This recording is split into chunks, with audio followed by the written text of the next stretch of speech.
And it's crunch time here on The Jump. Pau Gasol looking to return to the NBA, and he's targeting the Lakers. Jackie, do you think we'll see Pau back in a Lakers uniform alongside his brother this season?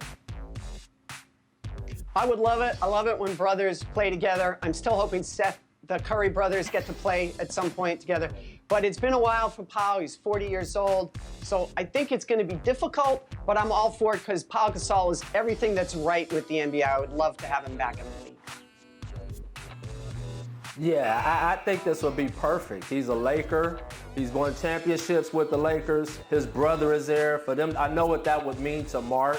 And the fact that they got a chance to win titles together, I don't think his age is going to be a big factor because they're not going to be asking a lot of Pau. And they know what he brings as a professional, and he's going to keep himself ready if they need to put him in a game. But I just think the overall holistic view of it, I think it's a win-win for everybody.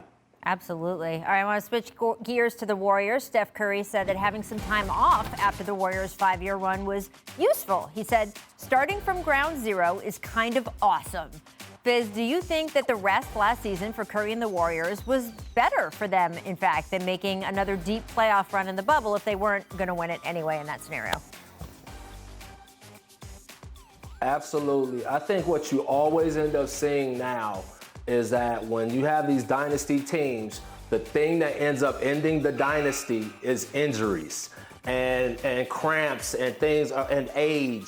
And so I think having rest for Steph Curry to be able to take some time off, for Draymond Green to be able to take some time off, and now they're coming back to a team with some young talent, with some real athletes on the team. Obviously, the Clay deal was a blow. I think it's going to help them because they understand what it takes. You know, Rachel and Fizz, I thought these comments were so interesting. And I think what it reminds us of is how hard it is to be on top. And we've heard this through the years with the Golden State Warriors, what a grind it was. How some years, even when they were winning, it wasn't particularly fun. It was daunting and challenging, and there was inside drama and outside drama.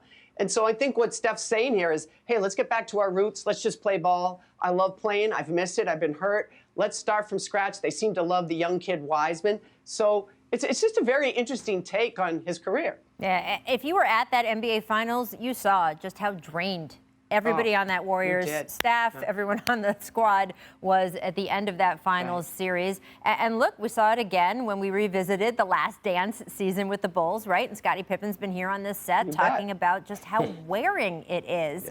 And I can see where Steph's coming from. So we'll see how they do. Let's get back to the Houston situation because James Harden will not be cleared to play until he tests negative for COVID 6 times. To say Harden has been a distraction, that might be putting it mildly. He's requested a trade. He's been partying in Atlanta and Las Vegas while the team tries to integrate a new coach, new players. Here's what John Wall had to say today. I talked to him the other day. He said he came in and got his test. He came in, had a good workout with Coach John Lucas.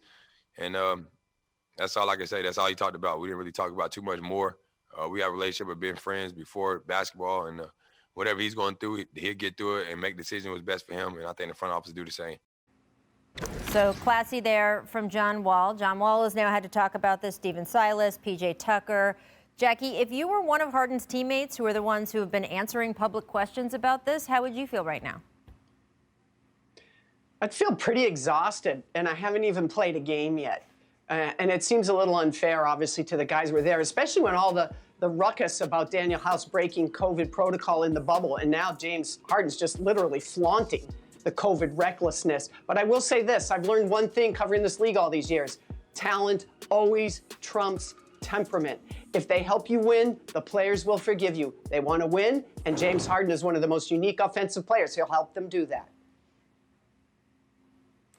Yeah, I mean, the players always know a lot more about what's going on than everybody else. I mean, they're close to him. You heard John Wall said he talked to him. So the locker room always knows what's up. I think players are used to this business now that there are breakups and things like this happen and relationships need to move on. So I don't know how badly they're taking this. I think they know that he's not bought into what's being done right now. And obviously, Coach Silas has a tough job, but his job is just to keep those guys focused. He can't get concerned with all of the stuff that's going on between the front office and James and coach the team that he has, and hopefully it gets over sooner than later. Thanks for watching ESPN on YouTube. For live streaming sports and premium content, subscribe to ESPN+.